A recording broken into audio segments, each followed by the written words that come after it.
Welcome to the Kayak Fishing Obsessed podcast. We'll be sitting down with a fresh guest each week. Someone who shares the same kayak fishing passion that runs through our veins. We're talking kayak anglers, kayak companies, lure experts. Heck, anyone who's got a story to tell about landing the big ones from a kayak. We're setting our sights on becoming the #1 kayak fishing podcast in the world. You'll get a chuckle, a grin, and hey, maybe even a belly laugh. Because we believe in the power of humor. But above all, we're here to educate and inspire. So, whether you're a seasoned kayak angler or just dipping your toes into this exhilarating world, join us on the Kayak Fishing Obsessed podcast. It's time to reel in adventure, camaraderie, and the joy of the catch. Here's your host, Darren Windle. Yeah. Welcome, Fish Freaks, to episode number 127 of the Kayak Fishing Obsessed podcast, your ultimate source for all things kayak fishing. Wyatt, we have a banger of a show tonight. I'm fired up about this one. We have a return. I'm excited for this one. I know you want to catch some smallmouth. Yeah, this is like the opposite. I like fishing out in the middle of the lakes and stuff, and he's back up in the creeks. Yeah, he is. Hopefully, get some juice. Right, returning guest absolutely gets it when it comes to small water. And so you guys know him as John Dalton from Creek Fishing Adventures. And we're going to be diving headfirst into one of my favorite topics, best creek and river baits for 2026. Creeks, in my opinion, and rivers are like still some of the most underrated fisheries in America. Tonight, we're breaking down the baits that flat out get hammered. So buckle up, grab a notebook, and let's get obsessed because creek fishing in 2026 is about to get dialed. Before we go there, special thanks to the sponsor of the show, Dark Horse Tackle. And so in the box this week, I'm pretty excited about this one. This is going to be a Dark Horse lure. This is the Black Label Balsa with the fat, flat, classic computer chip bill. And for those who watched the channel earlier in the 2025 season, I slayed smallmouth, caught my personal best brown trout, out of the Mad River with this thing. So appreciate you. Thank you so much, Dark Horse Tackle, for making that experience possible. And what I love about all these baits that come in these boxes, if you guys have never had a Dark Horse Tackle box before, these are baits I actually use, right? Not baits that end up going onto the pegboard and me forgetting about them. This is a nice balsa bait. So if you never tried these out, head over to darkhorsetackle.com. Enough of all that stuff. John, Wyatt, welcome to the show. How you guys doing? What's going on, man? Doing great. Ready to talk. Ready to talk. No, it's gonna be a good show. I just got done being on the road for forever last week. Man, that was fun. For those of you who missed it, 2,700 miles. I did this like factory tour. So back before I did the work that I do now as a full-time content creator, I was a VP of philanthropy for a nonprofit, and it was all about relationship building, right? And if anybody knows anything about the fishing industry, it's all about relationships. It's like, you know what? I'm sitting up here. It was -19 when I woke up this morning, wind chill. Like, oh my gosh. I need to go south. 2, I need to build relationships. 3, there's a lot of factories and ways things are done that I'm just literally ignorant to. And so I was like, you know what? I'm going to reach out to Yak Attack. Love to do a factory tour there. And then I looked around what's nearby there. I was like, oh, Cashin, my favorite rods. And so I'll go in and do a factory tour there. And then after that, stop by Missile Baits. And then after that, stop by, where do we go next? Oh, Bonafide and Big Adventures to do a factory tour there. And then drove all the way down to Eufaula, which was a 9-hour drive from Bonafide or Cashin, and visited the Hummingbird factory, which not a lot of videos coming out of the Hummingbird factory. I had to sign some NDAs, had to sign all kinds of stuff, folks. And so there's going to be a review process for that video, but I believe I'm going to be bringing y'all something that no one's seen before because they don't allow people to really video what I videoed. So this is. Wait, are you allowed to show this? It has to go through the review process. Yeah, I can't show it now. I literally have to edit it, and then I have to send it off to them. They're like, "Oh, yeah, well, you got it. That was too zoomed in. You can't show." It was wild. If you want to accidentally send any of that stuff over on right. Sorry, I meant to send that to somebody else. I think Wendell stuck in a camera that he didn't tell him that he had on. He's just like walking around. Oh my gosh, it's all right here, folks. If you were to break into my house, everything you need to know is one of those micro SD cards. There's only 1 or 2 SD cards around your house, right? Yeah, just 1 or 2.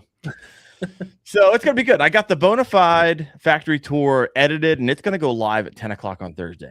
Yep. There's a whole lot I didn't know about rotomolding. John, do you ever have a chance to go over there and see that factory, or Wyatt? No, I've never been in there. I've been to the Yak Attack one. That's the only one. Oh, you've been in the Yak Attack where they make them all? All right, freaking sweet.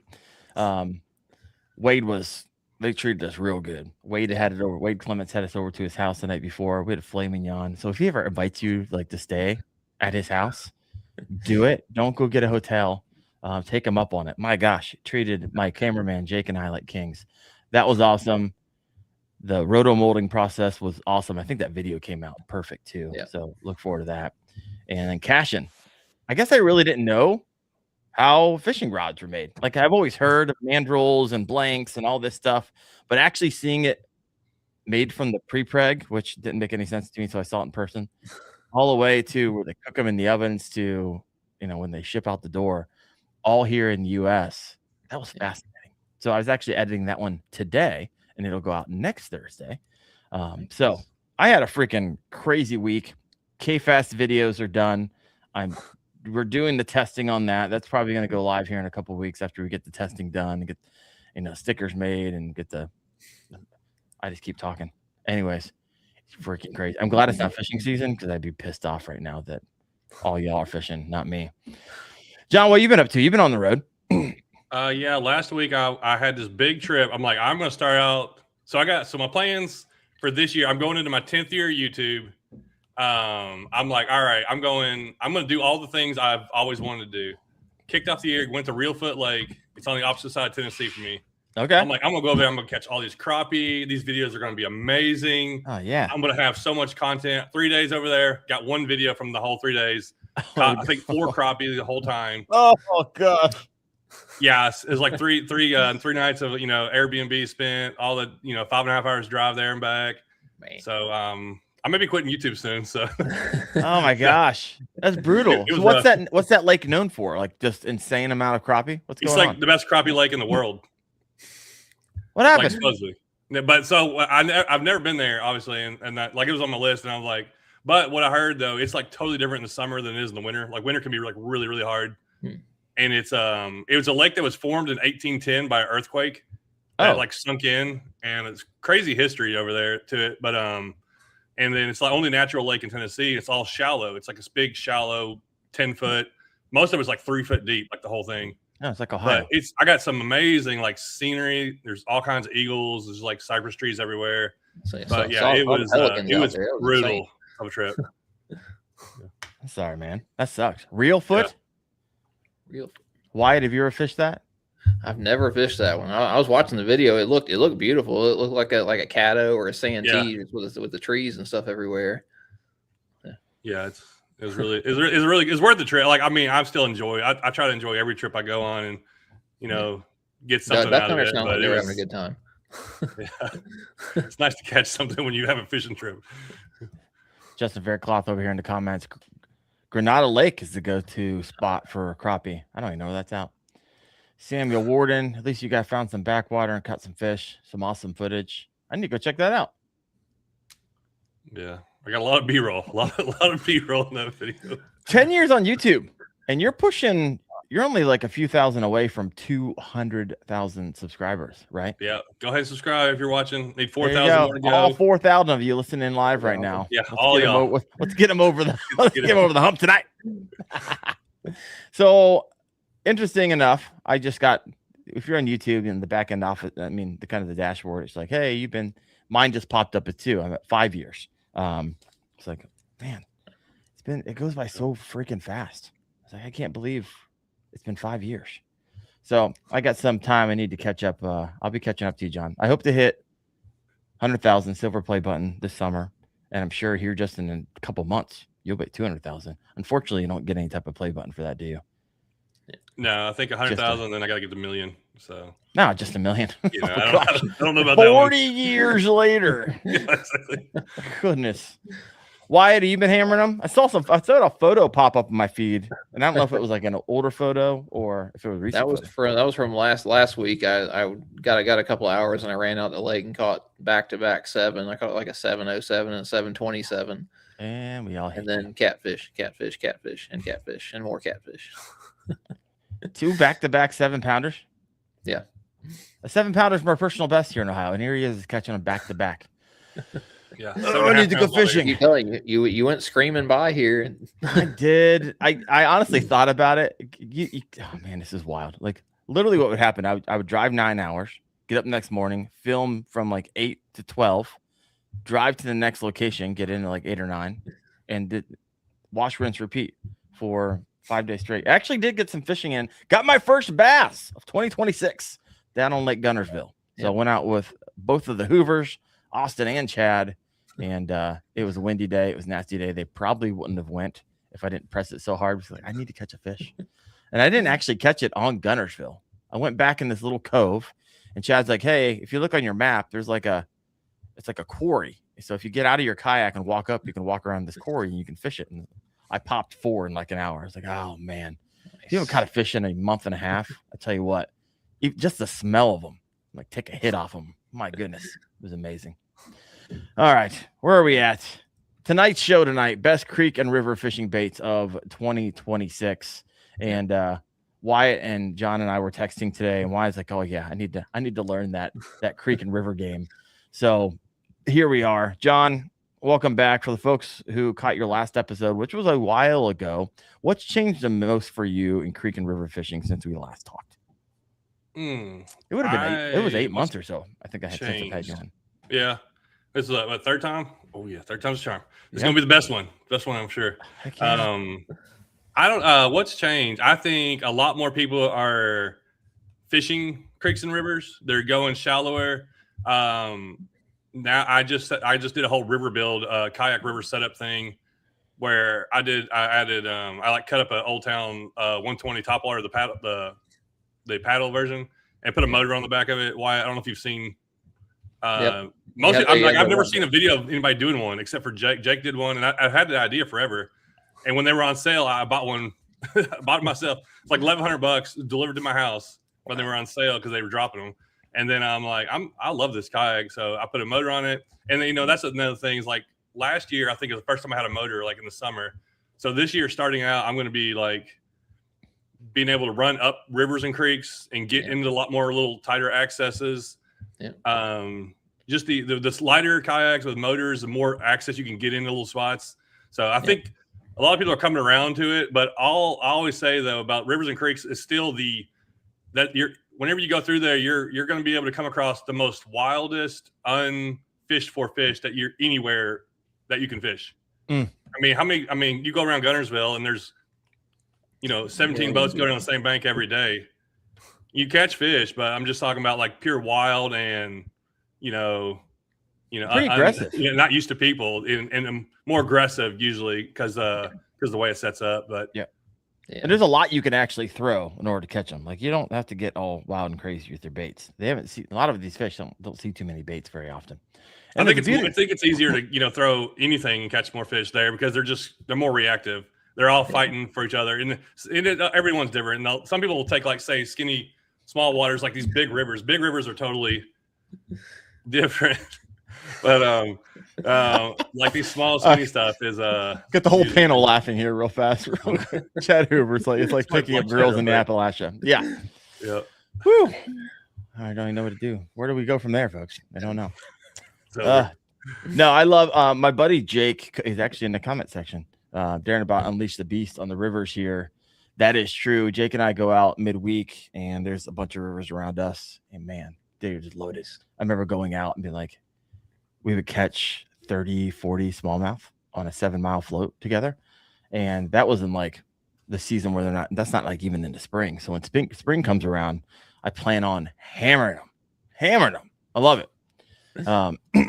What did you cut up again, John? You said you bought something and then you cut it up. The 120 top water. Yeah, I got the 120 top water, and it's like I guess it was kind of made before motors. Everything's made for motors.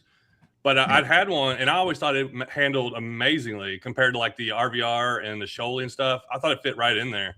And so I cut a hatch in the back, put a hatch in it, put a motor mount on the plastic. I took the regular steering and I modified it for foot steering. And then I put an anchor on the front. I got an anchor coming off, and I'm like, that's going to be my. And it's a very comfortable kayak, very great, still maneuverable, still not too heavy to drag. And I plan to kind of just be my river kayak. Skinny water river kayak this year. Yep. How many river kayaks do you have? I was at your house. Well, I probably have got. I've sold like 3 recently. I've been going through them. My goal is, I want to use one for 6 months to a year and then try something else. There's too many kayaks out there. I got to try them all. So I'll sell a few. I'm gonna buy them either myself or talk to some company into giving me one. And so either way, I'm gonna get them. I bought some off Facebook Marketplace. Yeah, John Dalton, the only YouTuber with 200,000 subscribers who still buys his kayaks. Right. I love it. That's keeping it real, folks. He's just keeping it real. That's what I want to do. Can't get it. I'll just buy it. I mean, non-biased for that one. Yeah. No, I get it. I love it. I just bought one all the time, all day long. And I bought one. I literally did a video on it, and I was like, this thing's too cramped. It was the LT, and I sold it all within like 2 weeks. I was like, you know what? That's the hustle. That's the side hustle of being a content creator. What kind of motor you got on that bad boy, John? The NK 180 Pro. Yeah, the Pro one. Okay. Yeah, it'll run about 5 miles an hour. I'd like to try the 300 at some point, but oh, you'd be cruising. You'd be like 6.5. I need to get them to send me that or save up some more money because they got more expensive. Oh yeah, they jumped in price recently. Yeah. You need to get you into a Torpedo, my friend. Those things are. Hey, I'll try anything in the kayak world. That's my goal. I want to try it all, except for like I probably am not taking out the XTR one, like the 130. I don't see myself using a kayak like that much. Where I have the Old Town, the PDL Pro, and I barely take it out. But I love that kayak, but it's like I'd rather just take out the littler kayaks. Kind of things. What are you laughing at? What? Yeah, I was last year whenever I went to Susky, I was dragging the 136 around on the Susky, and it sucked. Oh yeah, a big girl dragging a 200-pound kayak around out there. Did you fit? Was that in the Bass Nation or the team kayak? Like I was dragging that thing across like 100 yards of gravel just to go hop little pools. Yeah, it gets rough. I bought the Kusa X off of Facebook Marketplace, and it's really. I don't know if you've ever been in one of those. It's very comfortable. I put the motor on it, and I took it to a Pennsylvania event in the Kayak Adventure Series, and where I drug up a creek. And that thing about wore me out because that kayak itself weighs 100 pounds it's not as heavy as what you had, but still, it's like when you get in those 70-pound range kayaks, it's so much more easy to move those things around. Oh, I bet. 100%. Real quick before this comment goes away, I would listen to this comment, John. Chad Hoover says, "Hit me up. I'll get you a Torpedo." Yeah. And let's just say I know from experience, you're going to want to follow up on that one. So, yeah. it's Also can get it on. He also knows he knows where all the good river stuff is too. He needs to show it more in his videos, but I think everybody would steal it from him. There you go. You need to try the RS 117. That's a comment coming in from Chad. Yep. There we go. Yeah, I've been wanting to try that one. It looked like a really good kayak, like you're in that good size range. All right. Yep. Jake Cook over here in the comment There section. you John go. and Darren, Kayak Adventure Series team. I don't know. I know I'll be fishing a bunch of KBF this upcoming year, almost probably every single month. And recently, I don't know if you guys have heard this, they got the new Greenhorn series. So if you don't want to fish against hammers like Wyatt Hammond, and freaking give him a donation every single month, Chad actually created something called the Greenhorn series, which is like almost like an entry level series. It's only $75. It goes from February to October. You get a measuring board, which I believe is the Catch Carbonate, included in that. And there's monthly prize drawings, and you get free entries into the Greenhorn Challenge series. And so if you haven't checked that out yet, you're like, hey, I don't want to go in and basically give my money away, but you can go in to the Greenhorn series. So if you're in the Greenhorn, you can't do like the Challenge series. If you're in the Challenge series where like Wyatt and I fish and stuff like that, you can't do the Greenhorn. And there's no path in the Greenhorn to like the national championships. But if you want to dip your toes into that, wildly popular out of the gate. So head over to Kayak Bass Fishing and read more about that. I heard y'all talking about that on the podcast, and I thought it was a great idea. That's really good. I think there's a lot of guys out there afraid to get in with everybody else, and they need something just to kind of get their toes wet. Yeah. No, 100%. Yeah. I like it. I have a lot of people actually write me after the podcast last week. Like, hey, tell me more about this. What can I do this? Or ask me questions about it. I was like, oh, I guess that makes sense. When I first started, I was like, you know what? I don't want to I'm seeing the numbers these guys can put up. You can see it. It's like 100, 110. Wyatt catches 116 in 3 hours. I don't want to fish against those guys, at least not until I hone my craft. And so the Greenhorn series, I think it was a brilliant move. Well done, Mr. Hoover. Yeah. All right, there you go. Wolf of Walmart. Hey, that's my speed. Greenhorn. It's the right price. You get your measuring board, which I think is a good idea. Catch is awesome. So it's freaking awesome. Yeah. All right. Let me hop over here. There's so many comments. I'm going to move away from the comments, head back over here to the questions. All right. So when you look at 2026, John, and what trends are you seeing in creek and river fishing that anglers need to start paying attention to? It's probably been going on for a little while, but I'm usually late, even to this kind of stuff. I'm always late to the game, but you're leading the pack. You're not late to no game. You've been doing this for decades. Well, if I see somebody doing it before me, I feel like I'm late. I think throw in bigger baits. Here's a 7-inch zoom fluke.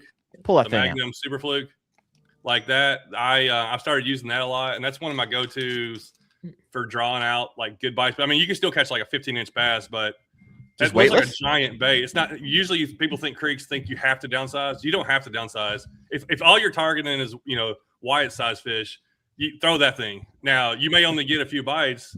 Where most of the time when I fish, I'm just trying to catch numbers more than. But when I'm doing tournaments, I kind of fish a little differently.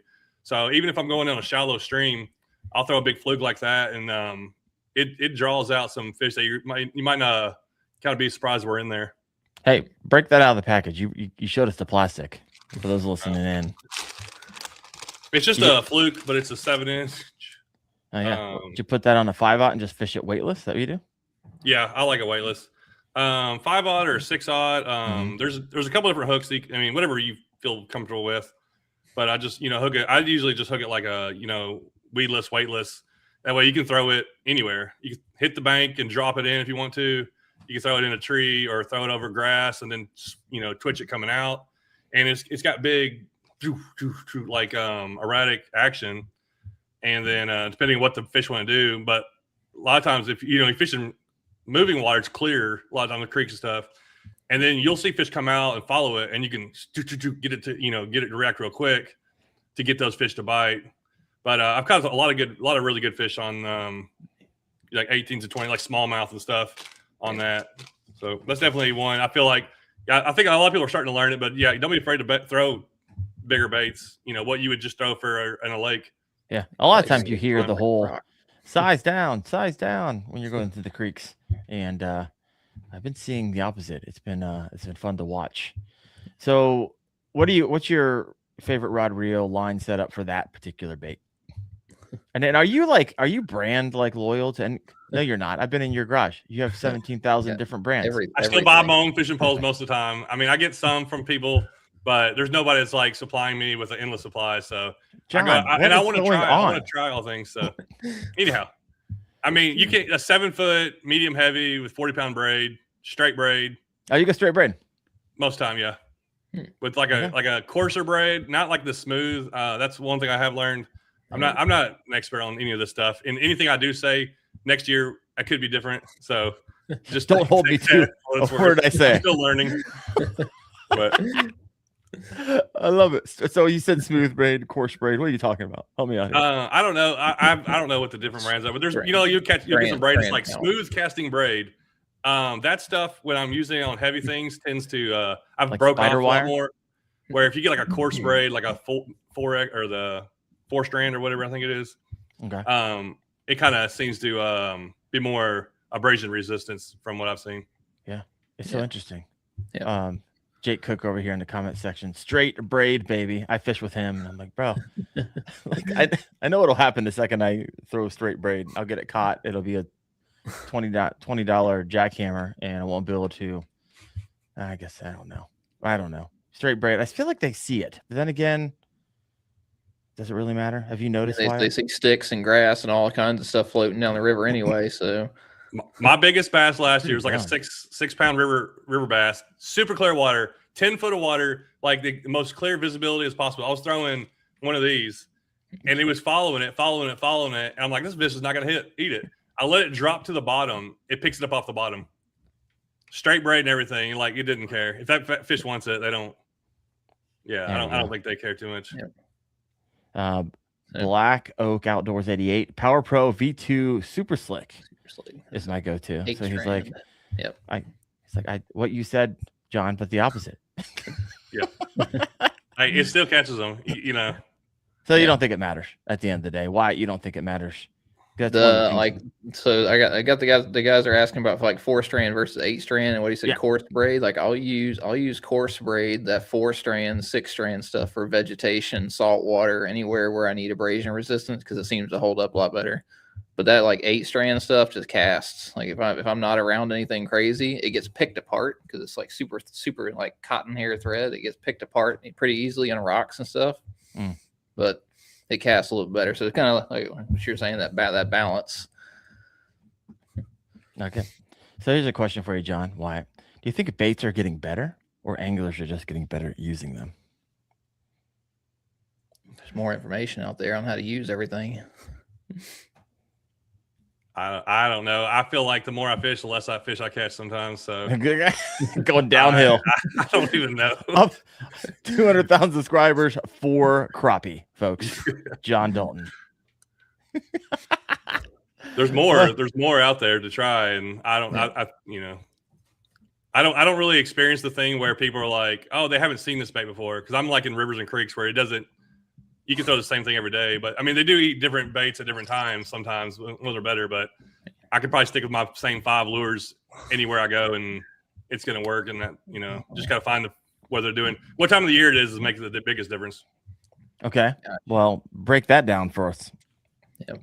The biggest thing I've learned that from like my thing that I feel like I have actually learned and like solved something in my mind where I never saw this before, because I did do fish creeks and rivers so much. Where like early spring, once fish move out of their winter holes, say like March, April, depends on the weather, is they will be in super fast current that you wouldn't think they'd be in. And that's where I'm going to go with a lure like the bluegrass bug. Or shameless plug.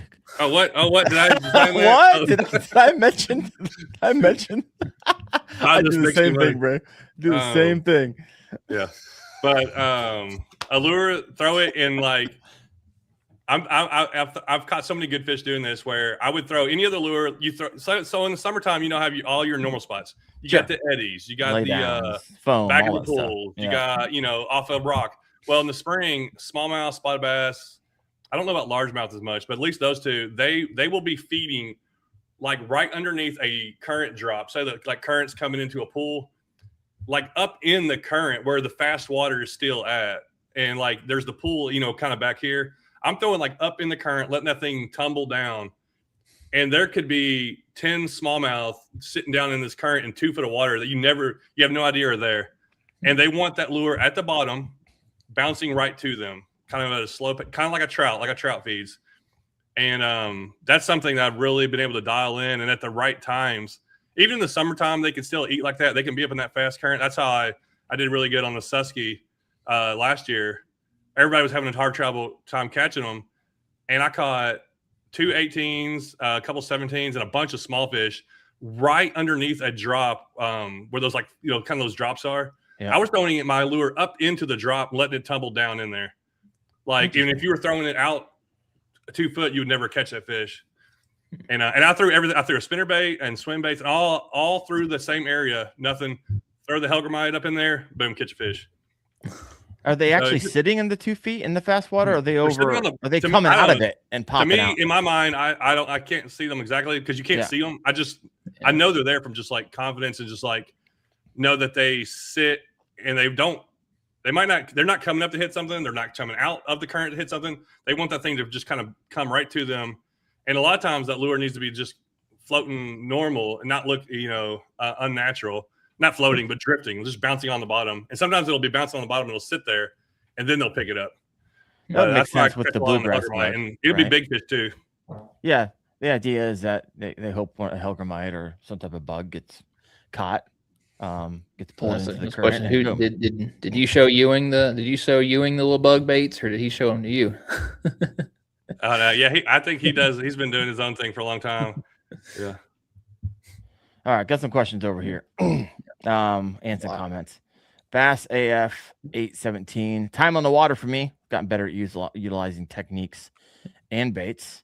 I think for me, it's a combination of whenever you teach something, you become exponentially better at doing it and remembering it while on the water. And so I know that teaching from the YouTube perspective has helped me as an angler, but not only that, this podcast has really helped me as an angler, right? I get some of the best hammers in the business coming through here. And after 127 episodes, you start picking up what works and picking up what doesn't work, and how these guys and how these girls continue to win week in and week out. So that's kind of where I'm at. All right. Jake Cook over here. I love the bluegrass bug. Been my best new to me bait I've tried in 2025. I also caught my personal best bass on that Sewanee. There it is. Sewanee bass. There he goes. Southern Flow. You guys fish with Southern Flow from time to time. Had him on the podcast. It's been a while. Need to have him back on. What's your bucket list trip for 2026? And it better not be Reelfoot Lake. You need to pick a new one. Only Tyler Sunflow might know this. It's a spot me and him talked about. It's a secret spot. Secret creek. Those secret spots. It's public access, but you got to go down this. We talked about it. You got to go down this stream. Then there's like this big drop off, and then there's no access after that. So it's like you got to go down here and then hike and go down to this little water, this little river. I did it last summer. And I fished this area, caught a ton of fish. And then there's like this big drop where it's just this long drop where you wouldn't even want to drag a kayak back up. I just walked down it and I saw some massive smallmouth down there, but I didn't have time to stay down there. But it's like a trip. You got to take a trip to get there. You got to kayak and then you got to hike. I'm going back to that spot sometime this year because I know it's one of the places you got to really make a big effort to get there. John, when I come down there, promise to take me, and I won't say anything. I'll sign an NDA. I'll do the hummingbird experience. Yep, I like it. All right. Chad's comment over here. They always need oxygen, temperature, and opportunistic for food. Here's another comment he said. There you go. People often forget this basic concept, right? FOT, food, oxygen, temperature. I think most people do when they're on the river. They won't throw to fast water. Like, what in the world would the fish be doing there? Because we're kind of taught that fish are kind of lazy, right? They want the least amount of energy, most amount of food. However, when there's 16 smallmouth around you, you have to be opportunistic. And so that means getting up there potentially in those rapids to get that bug that's floating down, or get John's bluegrass bug. And for those of you who don't know, John helped design that. You actually designed it, and Mule Fishing produced it. Is that correct?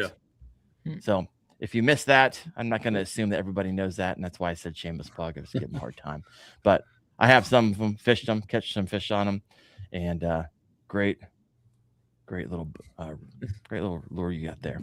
All right, what else we got here? There are so many comments over here. 75, 80 live right now. Hit that like button. Help give this podcast a little bit of love and extend it to reach post when this thing's all said and done. All right, what do we got over here? Oh, bass. You're gonna like this, Wyatt. You like this? I took Wyatt's advice that you gave like 2 weeks ago and targeted the nastiest piece of cover on the water, and boom, 5-pounder after losing 3 jigs. What's this? Forget about the losing 3 jigs part. 5-pounder. I love it. Yep. Well, whenever there's not 4 inches of ice, I will take your advice too, and we'll lose some jigs. I like it. All right, crawl fishing. What about donkey tail? This is a mule fishing lure for those of you who are not familiar. There's the donkey tail and donkey tail junior. What's your experience with those? It's because of the material that stuff made out of, like Z-Man type stuff. Like it's real elastic. It's gonna last forever. I really love it paired on the brand new BFS Z-Man chatterbait. Have you used those? Are you BFSers? Anybody? So I've seen them. I haven't used them yet. I got a box of them somewhere, but they're so much fun to fish with. But like that donkey tail is great. It fits it perfectly. But it's like a 2. I forget. It's a 2.7 inch or something like that swim bait. And it's just real strong. But the little micro or the new BFS Z-Man chatterbait is something I'm going to be using a lot this year because it'll catch everything. Like you can catch the small bass, and I know the big bass will hit it too. So I did a tournament where I only took it, and I bet I caught 30 bass out of this river float. It's the most bass I've ever caught in this section of river. They were all spotted bass, but like 4 of them were all like 16 to 17 inches. I didn't catch anything giant, but still a blast. My gosh, it was awesome. So I'm like, yeah, that's going to be something I do a lot. The micro more. Or mini that you're throwing? It's a new one. It's like a mini max, but it's got a thin wire hook on it. Yeah, it's a right size hook, which I really like how they got the hook right. I feel like on this one, it's small enough but still thin enough because you're throwing it on a more limber rod most of the time, like a BFS rod. Okay. It's got a number 1 thin wire on it. 1/4 inch and 3/16. I think is the only 2 options they have, and it's awesome. It's really fun to fish with. Well, I love me a chatterbait in the river, so I got to check that out. I got to reach out to my old contact over there at Z-Man and see what we can do. Get those out here in the spring. All right. Steven Sturgeon over here's got a question for you. When river or creek fishing, do you anchor from the bow or the stern? I never can remember which one's which. I'm not a good Stern is the back, bow is front. Why do we have to have different names for boats stuff? Front and back, folks. Front and back. Yeah. I've never anchored off the back. I know some people that use a power pole and will do on the back. Yeah. You have to be in the right kind of waters to do that because it depends on where you live. Like say Ozarks, you got these big wide open gravel bars and you can run a big power pole back there. But like around me, there's too many trees and overhangs and stuff where you just be getting caught all the time. I can't even run rods up like anywhere I fish on a river around me. Mm-hmm. So yeah, I mean, I don't anchor a ton, but it's nice to have mostly for like when you catch a fish I drop an anchor to kind of hold myself in position so I don't just get blown past all the rest of the good fishing area where I can, like, if I want to measure it or get a picture of it or video it or whatever. Most of the time when I'm fishing, though, I'm just like, it's more important to be looking ahead and making the cast ahead of you. I know a lot of guys get caught up like casting behind them. That's like the worst thing to do when you're flowing. Look forward. If you see something like, oh, I should have cast there, don't worry about it. Just cast up ahead. Cast up ahead. You're going to do a lot better that way. There you go. Well, folks, whatever you do, just don't anchor the bow and stern at the same time.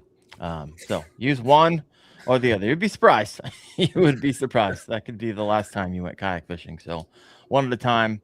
I put 2 Anchor Wizards on my Bonafide RVR 119. So I look forward to this year. I think it's also key what you said. When you catch a fish, you can slow down. And for me, a lot of times you'll catch a fish and you're moving pretty fast. And if you fight that or it gets you caught up, and then you look up, you don't realize that you just went 30 yards down, and now you got this giant tree you're about to go in front of. So if you can drop that anchor really fast, you can stop and land your fish without getting yourself into trouble. I'm looking forward to really utilizing those a whole lot this upcoming year.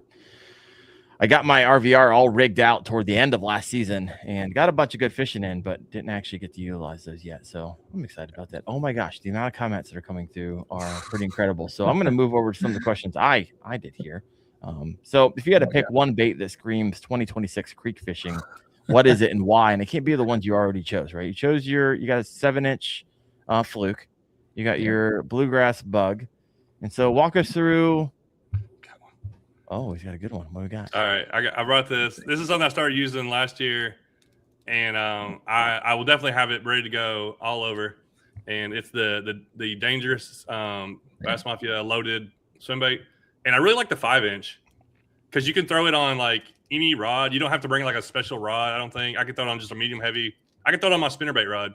So because I'm always taking a spinnerbait rod, like that's one thing I always have. So I can just kind of go back and forth. And this thing, I've gotten a lot of really good fish. It's easy to throw, doesn't hang up with a lot of stuff, and it gets good bites. And it's something I feel like I have confidence in. That's like, all right, if I'm just going down a river, like, all right, I just need some good bites. I'm not like maybe I'm just in a tournament or whatever. That's something I can throw, and I feel like it just does really well. And where I think I maybe started using it last year in the spring. I don't remember when it was, but it'll definitely be like a kind of a go-to starting out this year. So Wyatt, when you're out there fishing your lake, your lake tournaments, you always have the opportunity to go upriver. You ever get tempted to go up there on the bike? It's kind of tough out in the main lake. All the time. Do you ever do it? Oh, or just get tempted? Just tempted. I'm gonna channel my inner Drew Gregory. I get a little claustrophobic in there. Okay. So not something you've really ever done as a strategy. All right. I've been up canals and stuff in Florida and gone up, but not during a tournament now. Got a question over here from. Yeah. I got a lot of questions. I'm gonna hop back over to these. Got a ton of them from Rick Sitz. John mentioned 5 same lures pretty much work everywhere. Which 5? Yeah. There it is. Yeah. If I'm in like night, folks. If I'm somebody says, hey, you're gonna go float this river, and you know nothing about it. You got 5 lures to bring, a spinnerbait, and you can get specific, but it's kind of more about what time of the year. A faster one, and the hotter it is, and slower it is, probably like a more slower style. But spinnerbait, a Helgramite, probably like just a 3-inch swim bait, and I also gotta have my yum dingers. Oh my gosh, you're. Yeah, stupid yum dinger. I fished with John. This thing, I could see it from like 3 miles away. He used the brightest yum dingers I've ever seen in my entire life. What's that called? Like, it was some weird name too. What is it? Yeah, bubblegum lemon squirrel. Yeah, bubblegum lemon squirrel. It looks like a traffic cone. I've got a traffic cone. My PB largemouth, 7.5 pound, and 2 over 5 pound spotted bass, Alabama spots on it. And I've got a lot of big bass on that thing. I got sweet tooth, I guess. My goodness. Spinnerbait, Helgramite, freaking the loudest yum dinger ever made. What else you got? And probably I'm going to go to either. Well, I don't know. It's going to go back between one of these, either something like this or something like a big fluke that I can kind of go upsize and be erratic with, something kind of change of a pace. But that's 4. Is that 4? Oh, you got one more. It's so funny. Earlier in the show, John, you're like, "Oh, one of these boxes around here." Have you ever been to John's house? He probably has 65 boxes just full of lures. This is everything's in a box. Necessarily a big fish catcher. It will catch big fish. This is a go-to. This is just a fish catching copper. Lure. It's a rebel crawl. Oh, there it is. The crawl. Just a rebel crawl. It just catches fish. So it is. Yeah, what I didn't hear in those 5. No, there's a million lures out there, so it's hard. But you said those are the top 5. I didn't hear any. There's no topwater in here. I don't. You can bring a topwater. Oh my gosh, it's like the funnest bite in creek and river fishing. I don't know what it is. I'm the There worst. it is, topwater Jake Cook. fisher Thank you, out Jake. there. Chapo. Yeah. Most No? people will, but I usually catch more fish than most people. So no, I'm just kidding. I just don't Challenge have. accepted. I do not have a confidence in topwater unless I know they're hitting topwater, and then I'll throw it. Most of the time, I feel like I fish with people, and they'll get a bite or two, and I'm over here, catching fish, and they're like just waiting for bites. I'm like, yeah, okay. Oh my gosh. It also depends where you live. Like that's the thing is like every area is a little bit different. Every creek's different. Yeah, out where Tyler lives, like Southern Flow, like that. Those creeks are way different than my creeks. Like over here, mine come out of the mountain. His are like flatter, graveler. They hit topwater way better than they do over here. And his are predominantly smallmouth. Where around my area there's a lot of spotted bass, which I mean they hit topwater good, but it's like spotted bass, largemouth streams, and then I got to go a little further away to get to more smallmouth stuff. Okay. They're colder streams too, a lot of them because they're coming out of the hills, so that's different too. So I don't know, but yeah, I don't know. I mean, topwater's fun, but I feel like I lose so many fish on topwater, and I just don't have as much confidence on it. No, I hear you. Chapo 75 around here is just money, but it's the shallower, gravelly, warmer. We call it chop o'clock up here. Whenever the sun comes out, usually around noon, I usually switch over to the Chapo after being on the Z-Man Gobius, usually the entire morning. And man, that is such a fun bite, especially when you get like 15 to 20 hits on topwater and then the pike come out and try to nail it and most of the time miss it and shoot it in the air. My gosh, getting all jacked up. I got 2 months until I can throw a line in the water. I hate this. All right. Spinnerbait. You mentioned he's top 5, but some of them I want. I just looked down. All my cats like got into my office somehow. I'm not quite sure. Now they're fighting over here. Spinnerbait. Which spinnerbaits? What's your favorite?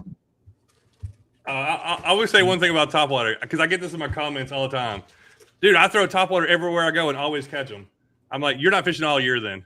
Yeah, if it's dead middle of summer, I'll take a topwater. But like in the spring or like when it's cold, yeah, topwater's doing you no good. But this one here is something on. Is this the one? War Eagle? Oh yeah, this is a War Eagle. Where's the one that?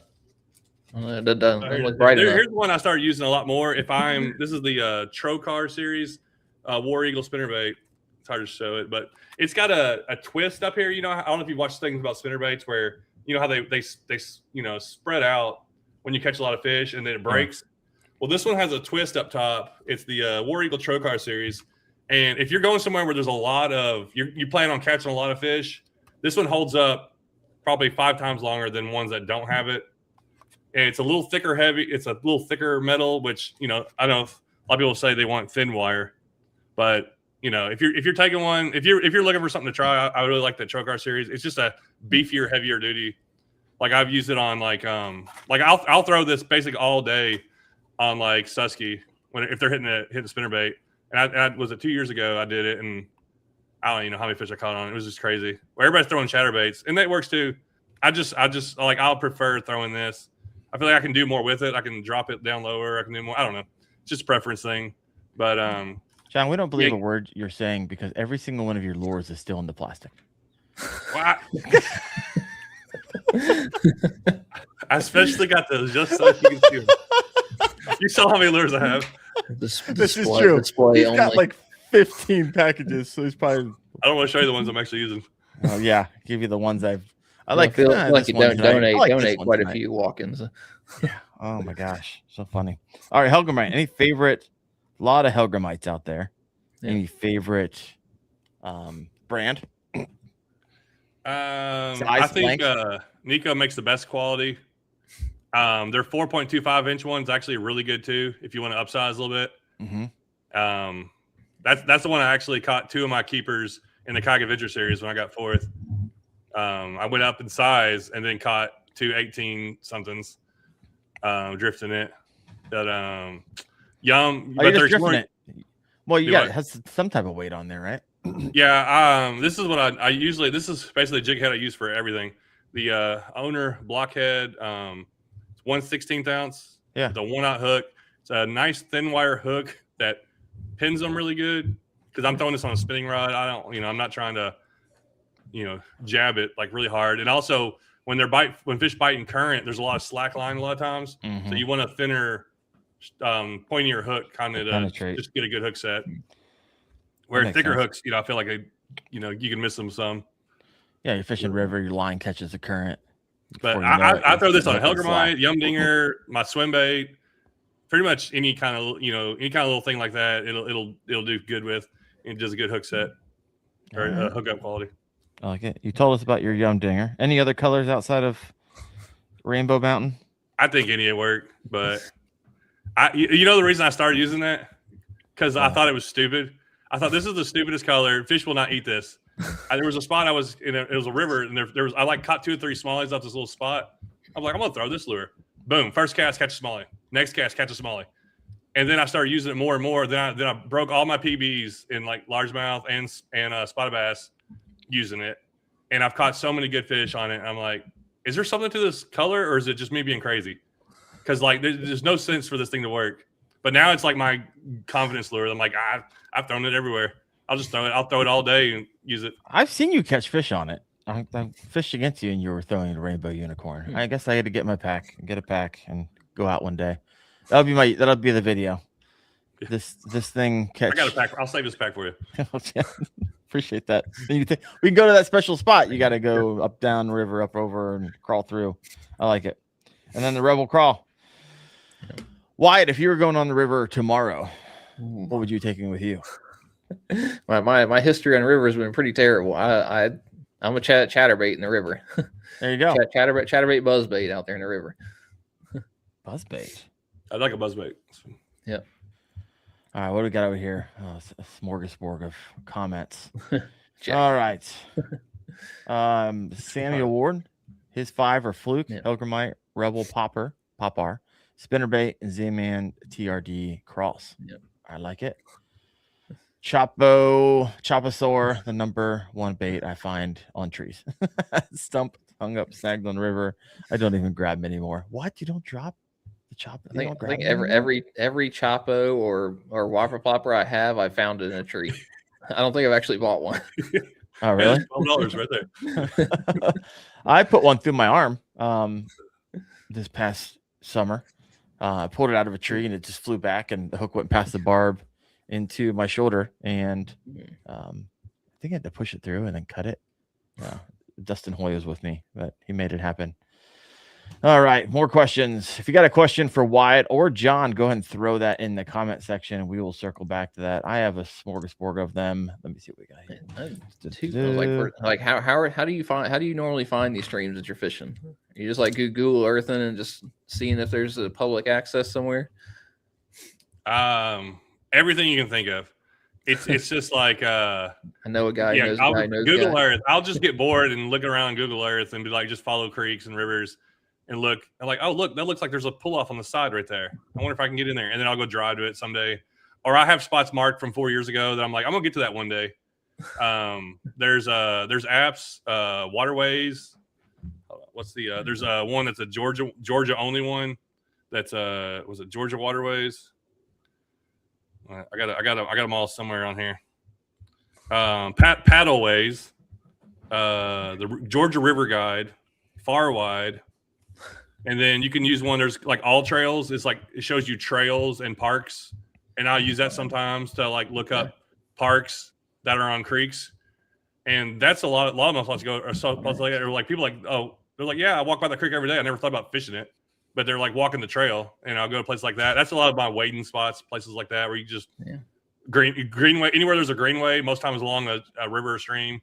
I'm like, I wonder if anybody's fishing there. So I'll fish anywhere though. It doesn't. I mean, like if it's water, I want to fish it. Like I don't care what it looks like or what's in there. I want to try them, and then just all kinds of looking. Anything you can look on, and just driving around. I'll be driving somewhere. I'll drive over a bridge. I'll mark that place. I'll mark that creek. I'm like, oh, it looks like a good size one, and I'll go back and like follow it, later, and be like, look for access. Or if you know there's a river or creek around you, like I get this message like every day probably. Somebody's sending me a message. How do you find things? Like first off, whatever the rivers are in your area, just type that in Google and type in canoe spot. Like, just do canoe that, and access, you'll be surprised how much stuff comes up. Like, there's a lot of information online if you actually like type it in and like search for stuff. What's your you ripped off like 4 or 5 apps? What's your favorite app? Which one do you find yourself? Someone mentioned in the comments doom scrolling apps. I mean, usually just Google is like, because you just look for things around you, or if you know there's a river or a creek around you, you know there's something within an hour of your house. You're like, I've driven over that place. Let me go look. Or you're on a lake and you're like, oh, this is the mouth of such and such creek. Well, I wonder what's up it. You know, it's just like you just have to have a curiosity, I think, for it, and then once you start looking, like I find places all the time. I found this new little creek access an hour from my house. I just went down this back road and it's a WMA and never knew it was there. I don't think it's kayakable, but I caught a couple of bluegill out of it, and I'll definitely be back to kind of explore it some more in the summer. But then I tracked it back and it runs into the Tennessee River, and I'm like, but then I'm like, okay, well, where's the closest ramp to that? So I might go run down the river to go up a creek to kind of go exploring. But that's the thing about especially the things about creeks and the smaller creeks and stuff off the rivers. As soon as the water rises in the Tennessee River system or any of your lake systems, if they lower the water for winter, when they raise that water, like in springtime, bass shoot up those creeks. I've caught so many. I'm not talking about. I mean, I ain't catching 10-pounders, but 2 and 3 pound bass in this much water all the way up the creek as far as they can get to the first shoal. They push way up those little creeks that's where I do a lot of wading. I'll like hop around these little wading spots I got and and just catch them. Gotcha. All right. I have a bunch of comments over here. I'm trying to follow along.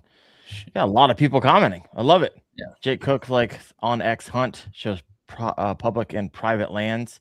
Yeah. How much do you put a lot of thought into that, John? You just like, hey, I'm going to go and I can talk myself out of any situation. I've only been asked to leave one place, and I've been to thousands of places. Really? Just once?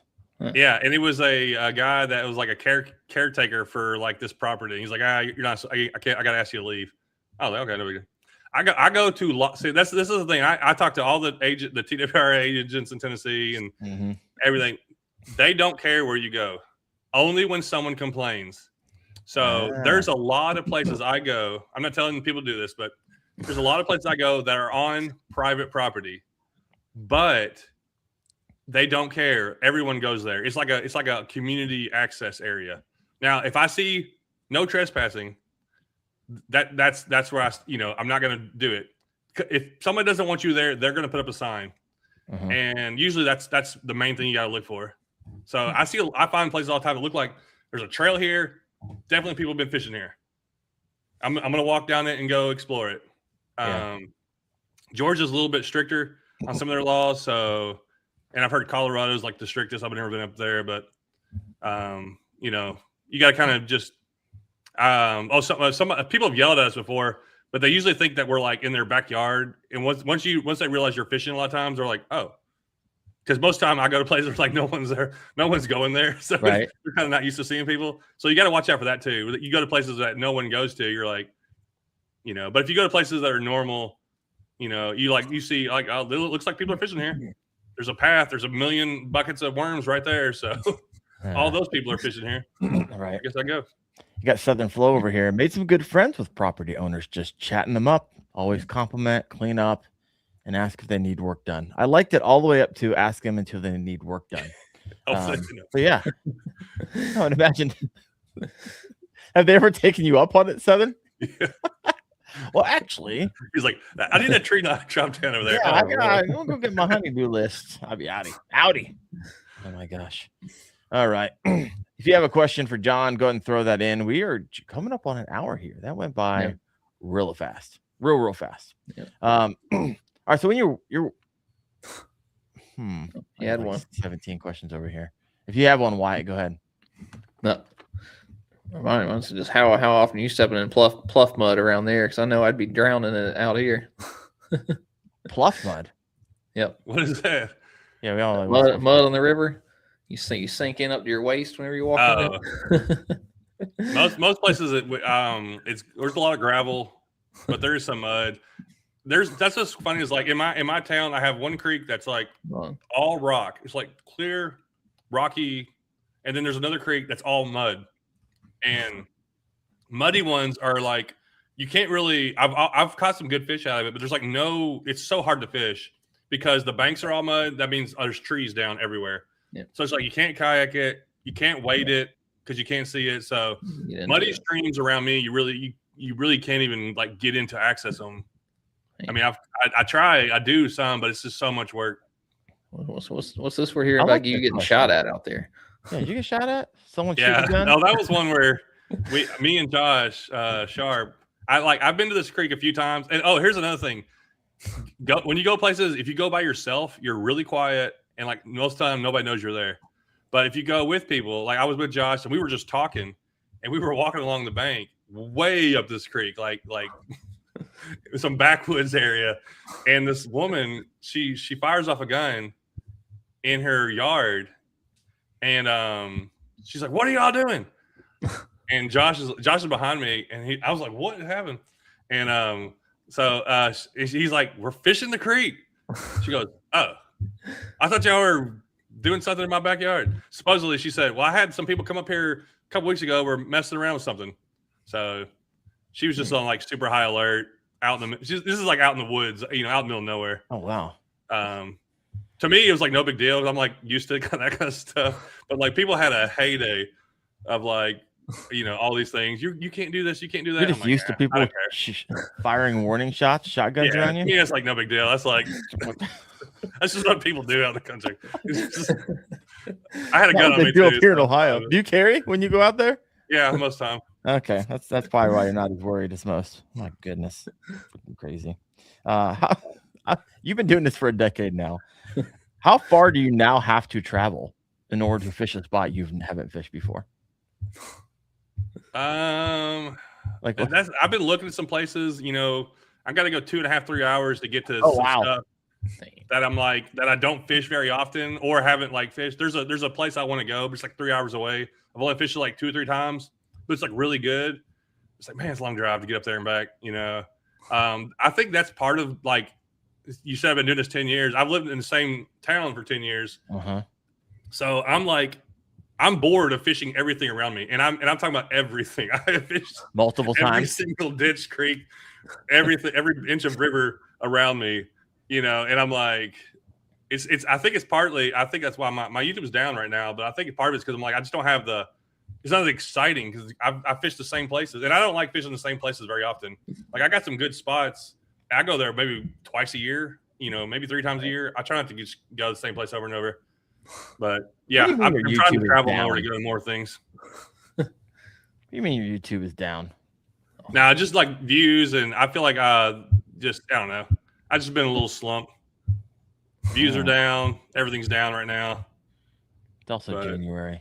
Yeah, it's also part of January, but as soon as March hits, it starts taking back off usually. Yeah, January, February is tough for content creators in the fishing. And I can't like small creek stuff. I just can't do in the winter because those fish just shut. When I'm talking about small creeks, those fish shut down. And then I got all these over here, like 20 minutes away. I got the Appalachian Mountains, and all those streams. That water gets super cold. Those fish just totally shut off, and it takes them even longer for them to get active. Like it's got to be like April at least before they start getting active. Okay, because the way they are. Here's a good question coming in from Big Jammin' RMFT. What's the best shoes for walking creeks? Because I know when I go up to Pennsylvania and I start wade fishing, I almost have to get like felt boots because if I wear like sandals, I'll just tear my feet up because the boulders are like this big. When your feet falls down in them, you crush your toes. But those are pretty big boulders. So do you have a go-to? I'm surprised you're not sponsored by one, considering all the wade fishing that you do, and you are creek fishing. Anybody wants to sponsor me, I can sell a lot of shoes. I'm sure you could. How many times do you get that question a day on your channel? It is one of the most common things I get. The ones that I have right now that I wear are there's the Cross Kicks has one that's pretty good. That to me, I just want something hot quality that's going to hold up from stepping in and out of the water. Because I'm in the water, I'm out of the water, or I'm kayaking, and half the trip I'm wading, and then half the trip I'm in the kayak. But so you don't want a shoe that just soaks up water. So like the Cross Kicks Tetra or whatever I think it's called, it's pretty good. There's the Columbia PFG has a couple that are pretty good. If you look up their water shoes, what is it called?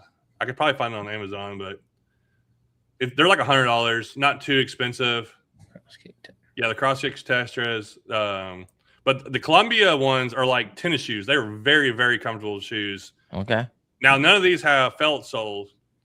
I have wading boots with felt soles, and I never wear them. No, because they're like bulky and heavy. They're pretty big. And when I'm moving, I'm like moving. Like if I go with somebody and we're waiting, I'm like looking back. I'm like, what's taking so long? Like, because I do this so much where I just glide through areas where most people would really struggle. But you have to learn how to like position your feet when you're walking through rocks. You let your feet slide in the cracks, then step, then you slide, and you're like sliding into the spots. If you try to like plant on it, you're just going to slip out from under it. It definitely puts a work on your legs. Like you get tired. You'll get really tired wading a lot. My lower back always hurts. Yeah, mine too. Always. But, when you wade all day, my goodness, because you're pushing against the water and it all goes to your lower back. You're not used to it. My gosh. And if you're wearing a backpack or something, that's why I tell you take as little as lures as possible.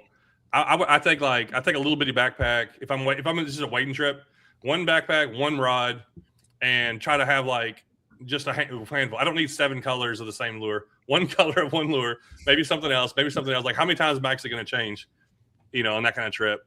Yeah.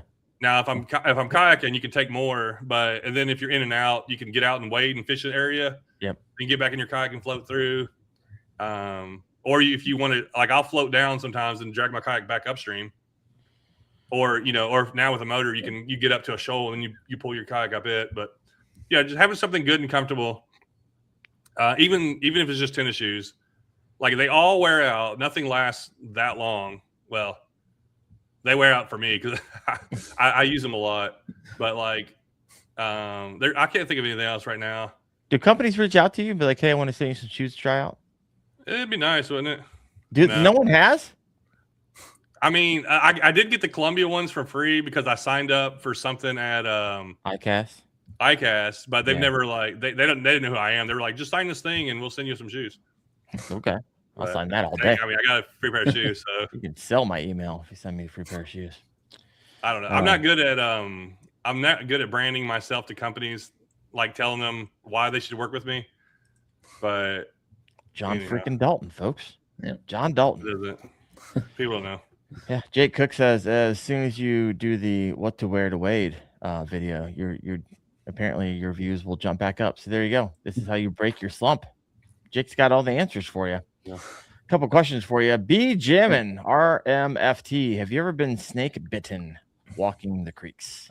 That's another good common question. No, never had any problem with snakes.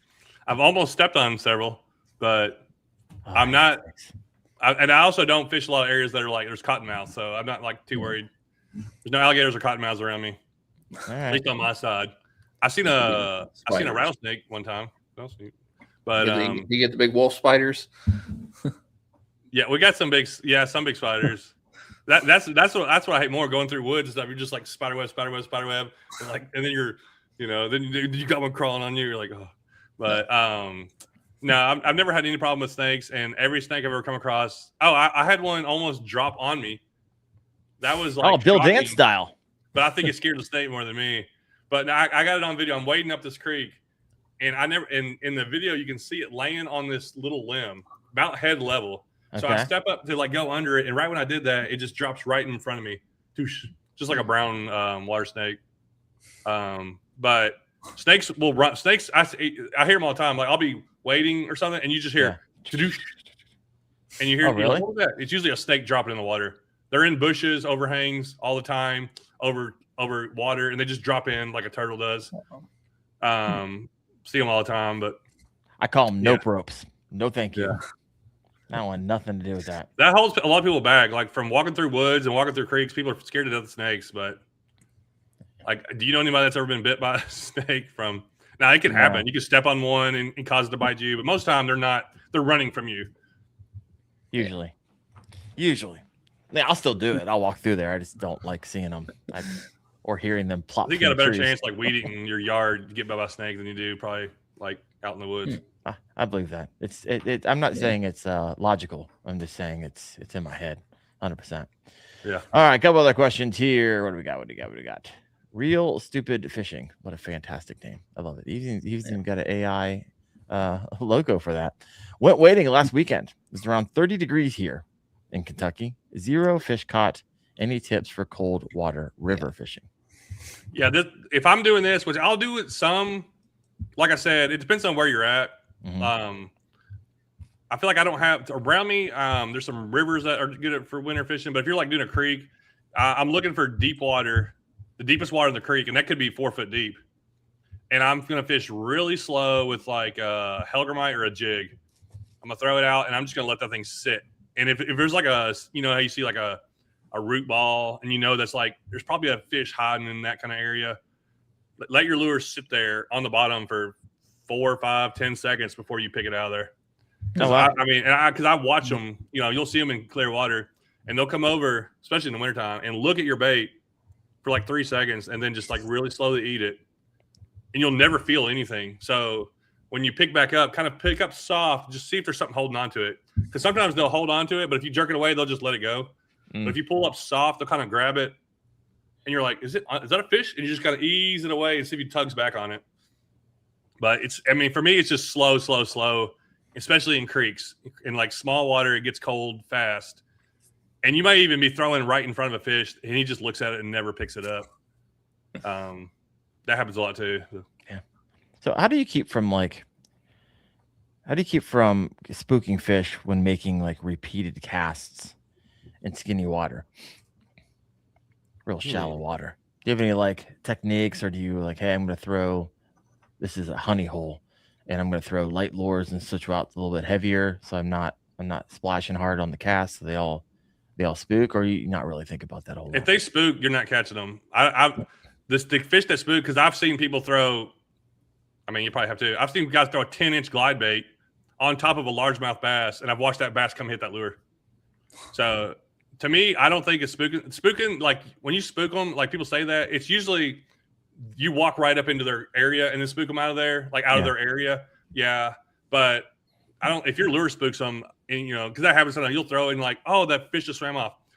Well, if he did that, he was not looking to eat. And you're probably not catching that fish, because they hear something fall in the water, they're going to be running to that. Right. Yeah. If they're, and it depends on where you cast. That's where, like in the back of the pool areas, like they may in the summertime, they're just kind of hanging out and they're not wanting to be bothered. You throw in there, that fish swam off. Well, he wasn't going to eat most time, anyways. All right. From my experience, even if you stay in there all day, you might be getting that fish to bite. For me, I'm moving, I'm going quick, making quick casts, moving fast, getting those aggressive ones, and moving on. Yeah. So how do you usually fish with a buddy when you go river fishing and you do a float? Or you're like, hey, I'm more of the mindset of going by myself, motoring up, and then floating down? How's that work? Or are you just like, hey, I usually just wade and I walk up and I float down? I'd rather go with someone, because then you can just flow. To me, my favorite way to fish of all time, other than wading like a really good smallmouth stream, is just floating a stream. No motor, just let the current take me.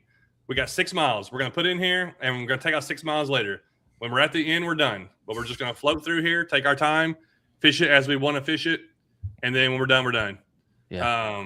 If you can go with, I got like some creeks that like me and Alex fish. We'll start fishing them here probably like into February. That we've kind of found some wintering holes, or they're starting to get more aggressive. But if you take 3 people down that stream, it's really, really tough. There's too many people. Yeah. Now you can catch fish, but if somebody's really good in the front, that's very good at covering water, they're gonna get way more fish than the guy behind them. Yeah. Now, if you're kind of taking turns and like, all right, I got one. Now you stay in front of me, and I'll just wait until you get one. You can do that. But yeah, it can get crowded. That's where I do like going. Some streams I'll like to go by myself, to just like, you know what, I'm gonna go out here, and maybe I'm going to just go downstream and come back up, or go upstream and come back down. But I'm going to fish at my own pace, take the time I need to. No one's rushing me. If you go with somebody else, sometimes they can be rushing you, or slowing you down. Sure. Pushing or pulling you 100%. Yeah. And then there's, so I do love going with people. It's more fun to go with another guy if you learn how to fish together and you can help each other out. You can, you're excited for each other. You can take pictures for each other, help video. Obviously, that's my thing. If I don't get a video out of it, it's a fun day, but it's like I did all that and I'm in the show. So I got to get a video. I got to, and sometimes that's why I go by myself. Cause I'm like, you know what? I can take my time. I'll see more animals. I'll get better underwater footage. I can just sit on places that I know there's only a few fish, like especially wading creeks. I want to wade by myself because I can fish it at my own pace and I get those fish where if you're wading with someone else, it's really hard to kind of share the water. Yeah. On skinnier, if it's something skinny water. That makes sense. So question for you. If someone is new to creek fishing, what bait gives them the fastest learning curve? What would you be like, hey, I'm tying this on, taking someone out for the first time, and they're like, hey, what do I need to tie on? Is this clear water? I guess break it down for us. Yeah. If it's a clear, rocky water, I always tell Helgramite. I'm going to tell them Helgramite. And I'm going to show them where to cast it and like how to be patient with it and be more patient than you think you're being patient. And that's where I've told so many people to do that, and I've watched them catch fish where before they're casting it in, wanting to move it and reel it in. Like, no, throw it out there and let it drift to the bottom. Don't even hold your line. Let it fall to the bottom or let it fall in current. Then give it a few seconds and then reel up and like get your line taut. And now that's kind of waiting and going slow. Jake said that's a good one. If somebody you're kayaking a small stream, you're flowing, spinnerbait, it's hard to beat.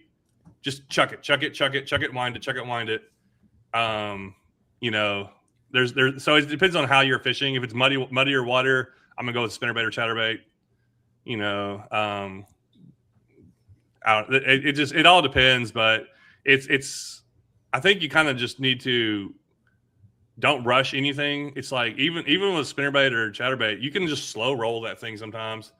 I've seen it like big changes where we were fishing a spinnerbait and I'm like, they're not hitting it. Let me just slow down my roll retrieval just a second slower, and boom, you catch twice as many fish. Or you start getting bites where they're like the whole time they've been following it but not biting just because I've been going too fast.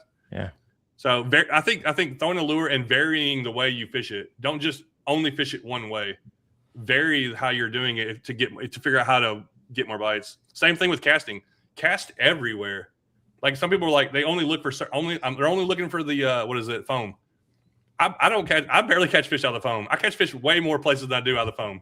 Okay. Like I'm hitting all these other spots that most people aren't making casts into. The foam's not the home for you. Yeah, it can be, but it's like there's lots of other places where fish are too. Yeah. I had someone say they caught a 10-foot alligator on a DT6 earlier. That'd be a wild ride. I caught an alligator when I was really young before. I was down in Florida. I didn't obviously get it all the way in before it snapped my line, but that was fun. Jake Cook, foam is the home. There it is. Yeah. Johnny Bennett, do you have better luck wading up or down? Like, are you I like this question. All right, well, break it down for us. It's because it depends on where you have access to. So if I have a lot of creeks that are like I got one access spot, and I go upstream or downstream. Sometimes going upstream is not the good section. It's like it's not a good area. Maybe you got to walk half mile before you can get to deep water. So I'm going to go downstream. So people are like, you should always wade upstream. That's a thing people say. Always wade upstream. I'm like, well, what am I supposed to do? Walk all the way down like the bank and then come back up it, or walk through it and then come back up? So no, I've caught plenty of really good fish going up and downstream. It's more about casting in front of you, casting out there, casting ahead of you, and then walk towards while you're reeling. Cast ahead of you, way out, hit this bank over here. Not right beside you. The fish has already seen you. Way out there, far as you can get out there on that bank. Look over here. Oh, is there any rocks in the middle? Is there any trees over here? They're looking like 20, 30, 40 feet ahead of you and be focusing on things like that. If you're coming up on, like a riffle and then, cast into the riffle and let your lure go into the, pool, or cast and reel your lure through the riffle before you get up to it. Most people just don't understand that they're like They're like wanting to fish off of like a bank of a lake. I love how people walk up to the bank of the lake, all the way to the edge, and then just bomb a cast. Yeah. I'm like, there could have been a bass right there on the bank. Right there. Yeah. And That's usually where everyone they in the are. boat's casting to, right at your feet. So I think either way is fine. And I've heard if you walk downstream, you're just disturbing you're kicking up dirt. Well, you know what fish do when dirt gets kicked up? They start eating the things that get kicked up. I've heard everything, but like I said, I've caught big fish and lots of fish doing it both ways. But it's more important where you're casting and like looking at things. Like, all right, there's a good pool over there. Let me get in position and then cast into it. Or let me cast and hit the edge of it and work my way into it instead of getting too close to it. And be watching. I catch so many fish by just seeing things. And y'all done this on the lake, but I think you can do it more when you're standing because you see everything a lot of times. So you make a cast and then you see something just swipe and you're like, what was that? I saw something there. Let me make a few more casts. Was it 2 summers ago? I caught like a 5-pound spotted bass wading up this little stream. I can't remember what I was throwing. I was throwing a fluke, and I was like, they're going to be killing this fluke. I had it in my mind that this little fluke was a 4.5-inch fluke. I had it in my mind, this is the thing that's going to work. I was like so confident. So I'm going up this stream. I catch a couple little ones. I'm like, okay, we're catching them. I come up on this nice little pool. It's like a little pool at the back of a pool, like a little drop off, probably 4 foot deep. There's like a little tree sticking out. I throw up in there, twitch. Should have caught something. I throw up in there again, and I just see something just barely come out and move. I'm like, something was in there. I make 5 or 6 more casts, nothing. I'm like, all right. So I put a Yum Dinger on. It was actually a Morning Dawn color. Yum Dinger, throw it in there, let it sink, and all of a sudden, boom, line goes tight. 5-pound spotted bass, and there was another one with it. It was one of the craziest catches like wading I've probably ever had. But like, if I would have just been set on that lure, thinking in my mind, this is what they're going to bite on, I wouldn't have caught that giant fish. And if I hadn't been really paying attention to like little things happening, I would have never known that fish was in there. So I think just being very visual and really just watching and then a lot of times that's where you find out where the fish are. You walk up and all of a sudden you see a fish swim out of like 2 inches of water. Like, what was that fish doing right there? But okay, that gives you a clue. Like, okay, now I know that they might be in way shallower water than I think they're in. And I think that's the biggest thing too. Or another thing, not the biggest thing, but another thing. People don't realize where fish are. They could be anywhere. Like you got to make casts everywhere and really be picking places apart till you kind of get it dialed in. Do you ever fish the Z-Man gobius in the rivers or creeks? No, I don't think I've used it. Oh man, I've seen I love it. that thing. I love it. Yeah. All right, we're gonna do final questions. We're gonna land this plane. Wyatt, you got any questions for John? Anything that's been popping in your mind? I think we got most of them picked over through the comments. I know this is good. Wyatt, what area are you in? I'm in Central North Carolina. Oh, okay. Yep. Are you like Cape Fear River? You in flat area or on the mountains still? Flat area. Okay. Yep. So I'm just on the other side of the mountains. I'm near Chattanooga. Oh, nice. So yeah, that's a whole nother area too. When you that's what's crazy. Like when you get the flat area, is totally different than like the mountain area. Yeah. So the streams are different. Everything's different. Yeah, I've got a lot of streams around here, but all the banks just go straight into it from 10 feet up. So I can't walk too much of them. Yeah. Do you have a river fishing kayak, Wyatt? I mean, I've got a couple that at work. I mean, specific. Like I don't have a build or anything for river fishing. I mean, one of my best. Good. What? One of my best ever days was in I think it was Caryville, North Carolina, or somewhere around there. I caught 20 pounds of bass. Not 20 pounds. A 20-pound bag. I don't know. I never usually keep up with it. But this is the first time I kept up with it. 20-pound bag in this little creek. Almost everything on the Yum Dinger. It was crazy. North Carolina, I mean, obviously is known as, is known for some big fish, but there's a lot of big ones in the streams and stuff too, from what I've seen over there and caught. John, Especially if it's Wyatt. like a flatter creek that doesn't come out of the hills. If it's like flat and long, that's the ones I really like targeting. I feel like those just really they're more stable. There's a lot of bait fish in those, and they have some big fish. Yeah, I know we've got a couple river kayak tournaments coming up on some of the smaller stuff out here, so we'll be on Google Earth looking some up here. Yeah, Every you got a time I lot talk of to spotted John, bass your way now that are taking over that area too. Yeah, they're starting to make their way. They're starting to pop up in some of the lakes. They're getting in from the rivers. Yeah. is anybody else inspired just to go to Google Earth right now and just look at every creek you could possibly find? Because I know I've done that. I did the lake thing. It's pretty easy, right? You look for the giant blue blobs that are close to your house, but the creeks, my gosh, I need to take a better look at that. Well, here's something. If somebody wants to try something that's not really hard, and maybe they don't want to float a river, they don't know where access is, go to your lake and find where a creek comes in, get your light kayak and go up it as far as you can go. And when you get to some kind of log jam or something, realize there's no boats fishing past that. So whatever you can get past, those fish probably aren't getting near as much pressure. So drag your kayak up past it, go up a couple of them. I think people will be amazed. You might not catch the biggest ones if you're just only targeting big fish, but you can catch so many more fish. And I've done it so many times where it's like, especially spring and summertime. Not in wintertime, they kind of move out of there a little bit, but when it gets spring and once it gets warm, those fish they're way up those streams and aggressive. They're feeding up there. They're going up there to eat. That's the thing too. Yeah, that'd be fun. I need to do that more often. Sometimes when that lake bite is dead, I need to switch it up a little bit. Wyatt and John. approach. Yeah, right. Yeah. Are there any new or emerging baits you think will blow up this upcoming year? I heard about a bluegrass bug. No. Are you going to make that party unicorn color for your bluegrass bug? Yeah. We already have a pink one. Oh, do you? Yeah. It's not the party thing you got going on. We have a little trouble. We're not as big a time as Yum have all those colors. Bass does have that event on the Susky, so. Do what? Bass does have the event on the Susky this year, so. Oh yeah. Anything that caught your eye, you're like, that's interesting. The Z-Man BFS chatterbait is going to be huge this year. People are really getting into BFS, but you can also throw it on a lighter, like just your lighter casting like crankbait rod probably.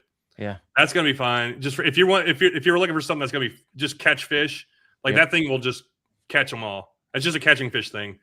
Now I'm usually not the one to go to for like targeting big fish, but I look for lures that just catch fish. Like I just want to go catch fish. And I find out that there's a lot more people that just want to catch fish rather than are only targeting big fish, So that thing. I don't know what else. I heard there's some new BFS glide baits. Hopefully, I'm going to find out this weekend at the Tennessee Fishing Show. I'll be there and Spro made the Chad like yay big now. The 2-inch one or whatever. It's like a little 4.5, 5 inch. There's something like a 2-inch one that Buka came out with. Like two. I did the little multi-segment one, the little swimmer. Yeah, I got to get that. I'm like, I want that so bad. It looks really cool. But yeah. Also, you're right about the Well, I got the I just bought a 5-inch the one from Walmart, the Mike Buka one. Just like those things are really good, but now that he's making them cheaper, I think more people start using those. Yeah, like the resin ones are really nice. Like those are good river baits too. But most people don't want to throw like a real expensive lure. But if you can get it for $20 or whatever, those things catch good fish. Yeah, I've got the little Buka ones, the little tiny ones at work. I'll grab one, send it to you. Oh, okay. Yeah. I'm supposed to. Well, I'm going to the fishing show. Hopefully he's there. Okay. I don't know if they'll have it or not, but like. We have a big show this weekend in Knoxville, and it's supposed to snow for like 3 days. So I'm like, hopefully the roads is fine. But y'all get snow your way. Where I'm from, we got the Columbus Expo coming up in 2 weekends, so I'll be there. Oh, okay.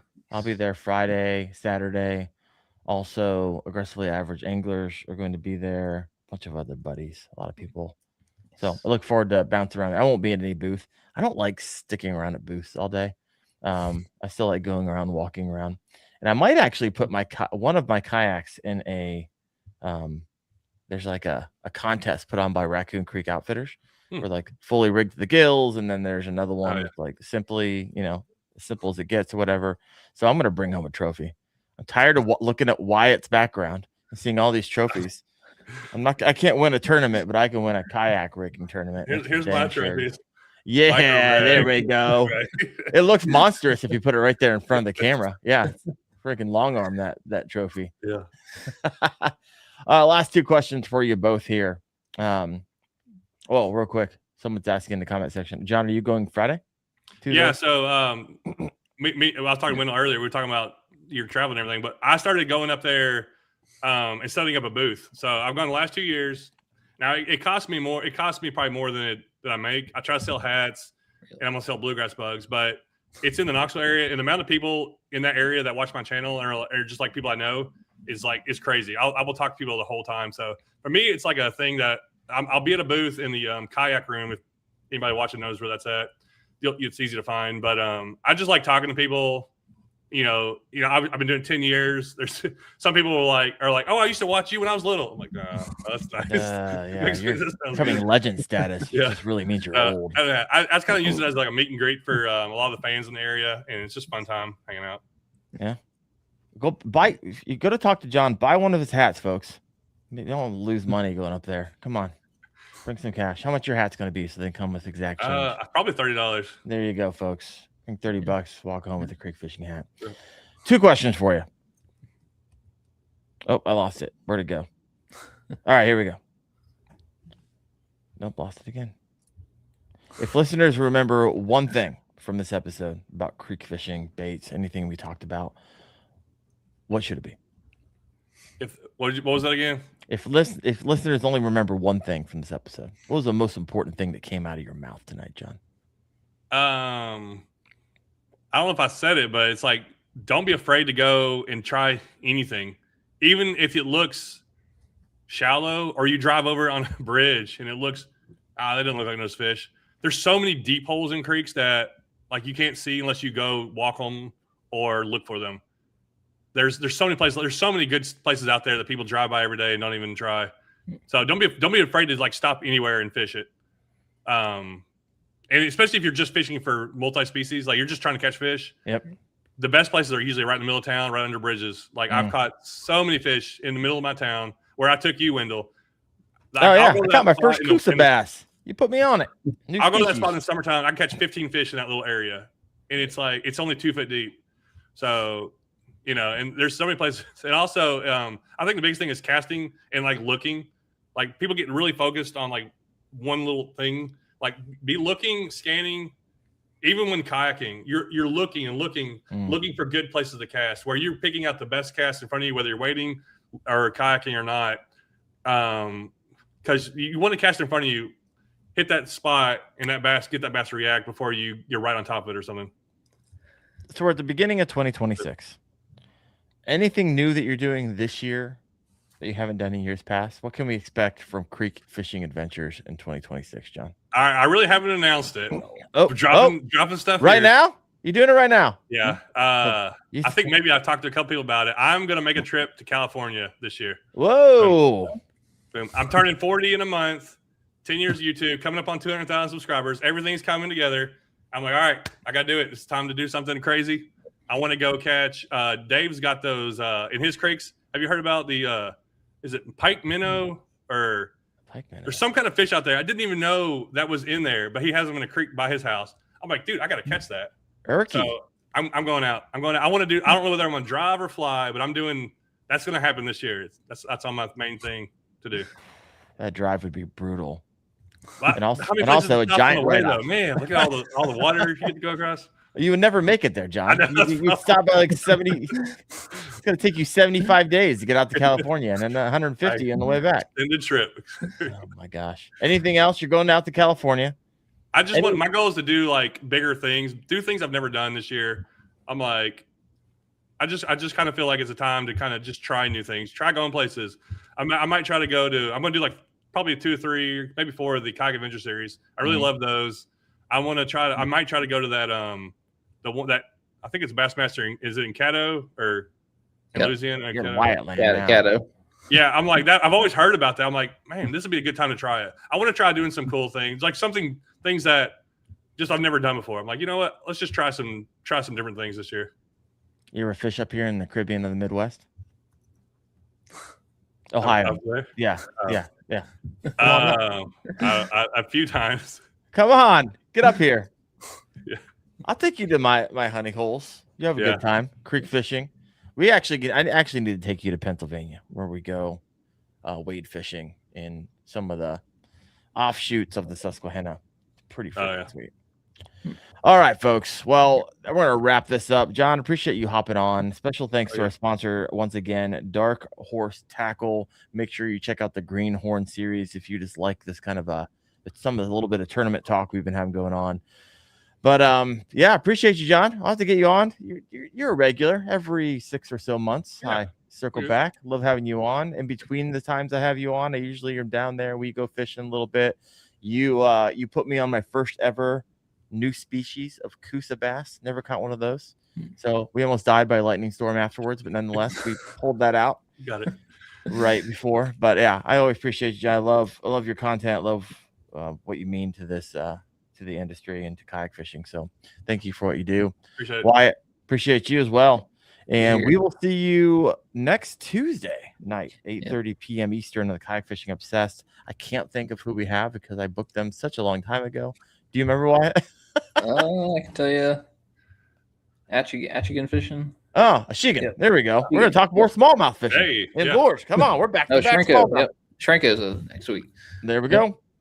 And if you guys have any thoughts of anybody who want to hear on the show, you're like, hey, I'd love to hear Darren interview this individual and Wyatt interview this individual, go ahead and leave a comment on the podcast or Facebook or just DM me or write me an email. But hope you guys have a fantastic week. I hope it's not as cold as it is here in Ohio. My goodness, -19 when I woke up this morning. Wild. Why do I live here? I need to go down where you guys live. So, all right, folks, you guys have a good one. See you next week. Ciao.